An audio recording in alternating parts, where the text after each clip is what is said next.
lounge seat slung over the spine of an ambling elephant is akin to being on a very small but very stable ship in the midst of a choppy sea.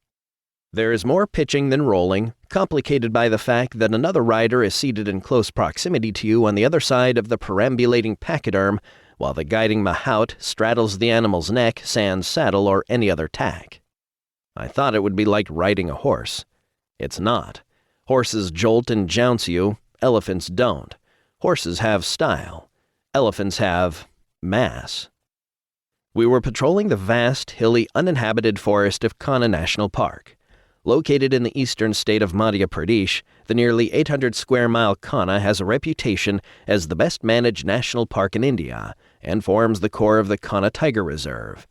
Here in these rambling, rolling woods, Rudyard Kipling found his inspiration for the Jungle Book tales of the boy cub Mowgli and of Baloo, Bagheera, and his other animal friends and enemies. Far from the tourist-saturated haunts of Agra and Jaipur, not easy to reach from the great cities of Mumbai and Kolkata, the reserve's remoteness and lack of accessing infrastructure, that is, terrible roads, ensures that it is one of the least visited national parks in the country. Bad for tour buses, very good for tigers, and also for those who fervently desire to see one of the great cats outside the confines of a zoo or wild animal park and in its natural surroundings. A tiger in a zoo is like a bucket of bright red paint dumped on an asphalt road. How, one wonders while marveling at the resplendent amalgam of orange body, black stripes, and white highlights, can it possibly sneak up on prey? Surely such a boldly demarcated predator must stick out in the wild as plainly as it does in front of our moat and railing shielded selves. What more blatant a four-legged banner, what more sharply defined a feline body from whiskers to tail exists on the planet? Why, it's impossible to avoid seeing it. But put it in its thick native forests of sal and bamboo, in the depths of the surroundings for which it has evolved, and the tiger vanishes.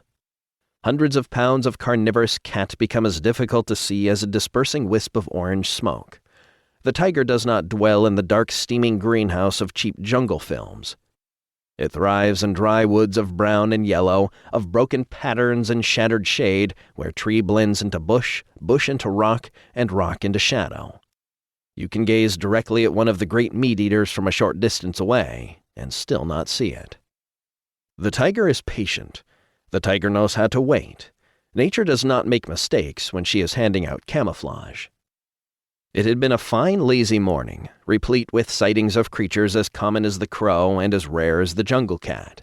Foraging cheetahs and sambers roam the hills and plains of Kanha. Wild boars snuffle unseen in its capillary network of narrow gullies. Blue-bellied rollers and green barbets flash between trees like strips of metallic foil riding the wind.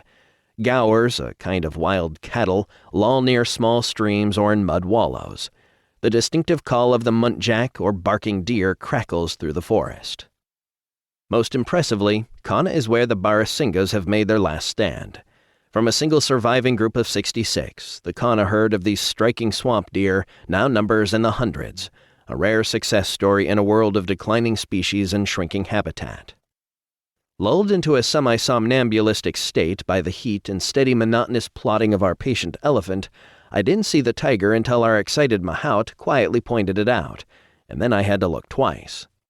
The powerful, muscular 2-year-old male was relaxing on his belly to the left of a tree, as inconspicuous and hard to pick out as one of its roots.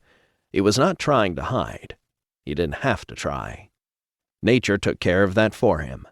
Had it not been for the sharp and experienced eyes of the mahout, we would have ambled right past without detecting him. Now that I knew where to look, however, I could see it clearly. How could I possibly have missed it before? The cat was huge, between 300 and 400 pounds of pure predatory power at rest. Stripes blending into coat seeping into trees and bush and rocks. I immediately found myself mesmerized by two particular components of this magnificent representative of the order Felidae. It was not so much that I wanted to focus on them. They compelled me to do so. I found myself inexorably drawn to them. They were the eyes and the teeth.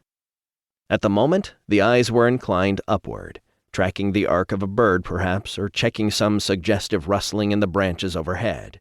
The deceptively soft mouth was open as the tiger, panting, sought relief from the midday heat.